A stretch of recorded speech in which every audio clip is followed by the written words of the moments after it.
हे गिरिधर, हे गोपाल, जन्म तो माता कुंती ने मुझे भी दिया, खून तो पांडवों सा मेरे रगों में भी था। फिर क्यों न मेरी किस्मत ने कभी माता का प्यार पाया। भले ही मैं पूरी जिंदगी अपने वर्ण से अनभिज्ञ रहा, 5 पांडवों में छठा मैं भी एक क्षत्रिय पांडव था। फिर क्यों न मैं कभी गुरु द्रोण का शिष्य बन पाया। हे नारायण, हे वासुदेव, मेरी किस्मत का खेल तो देखो। जिंदगी के हर मोड़ पर मैंने हमेशा कुछ ना कुछ खोया। फिर गुरु से विस्मृति का श्राप और द्रौपदी स्वयंवर में अपमान मेरी ही किस्मत ने क्यों पाया। हे हरि, हे यशोदानंदन, अगर आज मैं इस युद्ध भूमि का हिस्सा बन पाया तो सिर्फ मित्र दुर्योधन की कृपा से। फिर पांडवों के विरुद्ध लड़ते देख क्यों दुनिया ने मुझे गलत पाया। हे अंगराज कर्ण, जीवन जीने का अधिकार तो मेरा भी था। फिर क्यों मेरे जन्म से पहले ही मृत्यु मेरा इंतजार कर रही थी। माता पिता के प्यार पर हक तो मेरा भी था।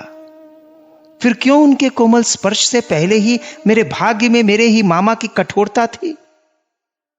निरापद बचपन गुजारने का अधिकार मेरा भी था अंगराज। फिर क्यों मेरे बाल्यावस्था में ही मुझे अपनी जिंदगी दांव पर लगानी पड़ी। हे वृषाली पति कर्ण, अपने प्रेयसी से विवाह करने का हक मेरा भी था। फिर क्यों मेरी प्रीत सच्ची होने पर भी मेरा प्रारब्ध मेरे इच्छा के विरुद्ध था।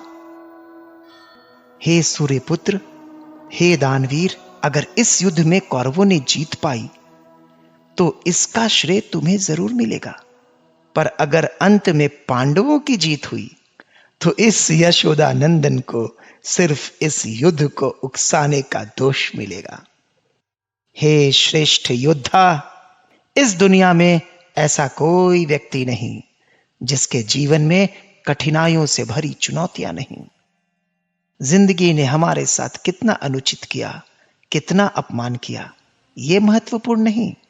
अगर कुछ महत्वपूर्ण है तो उस समय हमने उन परिस्थितियों पर कैसी प्रतिक्रिया दी, यह महत्वपूर्ण है।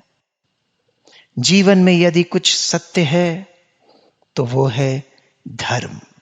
जिंदगी भले जितनी भी कठोर हो, हमें हमेशा धर्म पर ही चलना चाहिए, हमेशा धर्म पर ही चलना चाहिए। डाउनलोड मौज।